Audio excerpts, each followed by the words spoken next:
I always say, like, symptoms are body feedback. Don't muffle it. Don't try to silence your body.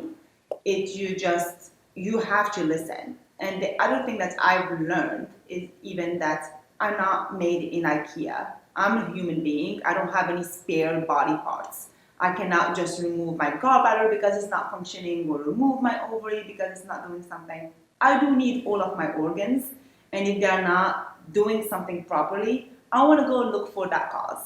So whatever is causing your gallbladder not to function, removing it is not going to solve it.